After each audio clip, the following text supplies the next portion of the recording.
So finally, England versus West Indies. The first test has come to an end. It was nice to see Test cricket after quite a while. Honestly, I expected a better fight though from West Indies. Very inexperienced side. Just England showing they are too good in their home soil for them. Honestly, I think West Indies really they need to work on their setting. I think sending a totally inexperienced side like this to play like England, where even the top countries like India, Australia find it hard to beat them at home. I think was the right move. They need to send their technically best players here. I think someone like a Shai Hope, he definitely needs to make that. I agree that his numbers haven't been up to the mark in the red ball format, but someone like him, he's literally the technically best batter, and he definitely needs to be in the test setup.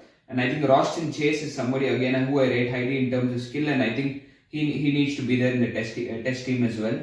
So these are some changes I would like. There are some players which impressed me in parts. Mikhail Lewis, for his first test, he showed really a good temperament, but yeah, but he needs to show that at a better level and show that he can play longer and convert those starts into big scores.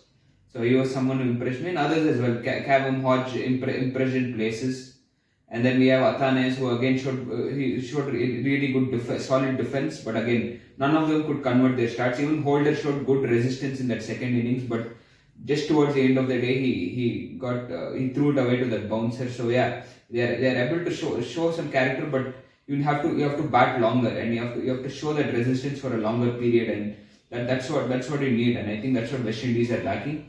Someone like a Craig Brathwaite, who has been in this test setup for around 13 years, he's still continuing to be the same one-dimensional player, has shown zero improvement when it comes to his game. I think he really needs to work on his game and improve his range of shots.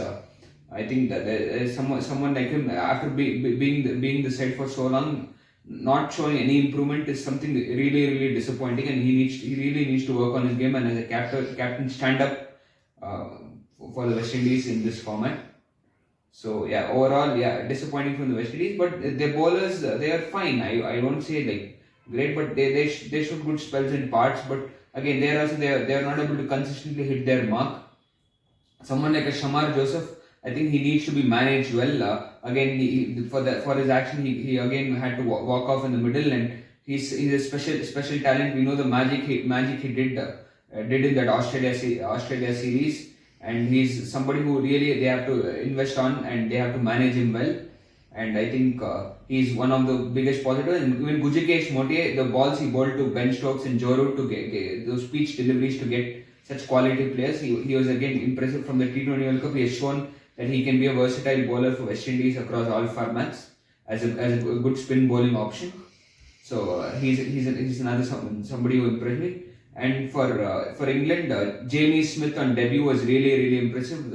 I think England, Australia, these countries, they have this amazing ability to find the right people for the right roles and transform as quick as possible. I think that is something where England and Australia are ahead. They automatically, when they see that they need to find those right people, they get those players for those roles. And I think Jamie Smith again is a perfect wicket-keeper batsman down the order, and he played a good solid 70.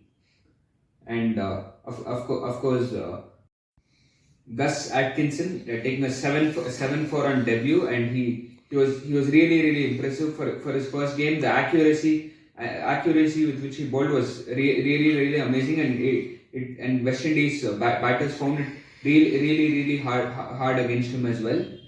And finally, congratulations to James Anderson.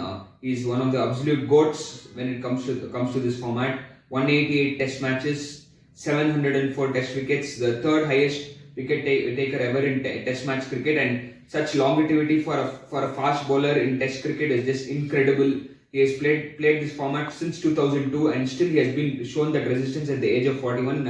This is just incredible consistency for a fast bowler, especially in the longest format of the game. And I don't think with the modern era of cricket, I don't think anyone can come close to the numbers he has achieved. It is just absolutely phenomenal numbers. I still remember in 2012 that initially I felt test matches in India are bowling, and I thought India are just going to usually like whitewash people at home like how there. And then this guy out of nowhere, that spell in that second test, he literally started that ball he bowled to Sehwag, and then he bowled one off cutter coming into Sachin Tendulkar, and suddenly this guy started reverse swinging, and literally our Indian batsmen looked like fluid. I was confused once whether we were playing in their backyard or whether we were playing at home. This guy just turned it around. That time I realized how special a bowler he was. That spell was just crazy, and this spell, it was something I didn't witness live, but I'd seen it, that a spell against New Zealand, I think in 2010, 7 for 43. That spell, some of his deliveries was, especially the ones coming back in the surprise deliveries coming back in that. Those are the deliveries of James Anderson, which they just gets you, you know. And even in 2014, that Test series, I remember that initial spell that he bowled in the third Test, I think. He got KL Rahul, Pujara, and Virat Kohli in that initial spell. I remember how Sorry, hard 2021. how much temperament those Indian batters and who had to show to try to counter that spell, and how good he was. He just got the better of them. And I remember that was the time even Rohit Sharma, as a Test batsman, showed that transformation. The way he batted against that spell and stood against James Anderson in that spell was crazy. I think that 10 overs, I still remember how much it hooked me. Like James Anderson, when in flow, when he, the seam bowling and the swing that he possesses is just something. It's just a delight. As a lover of cricket and somebody who enjoys Test cricket, James Anderson is that bowler you would like to cherish. Thank you for the wonderful memories. This format will not be the same without you, and it was a pleasure to watch you bowl. And all the best for your second innings, James Anderson.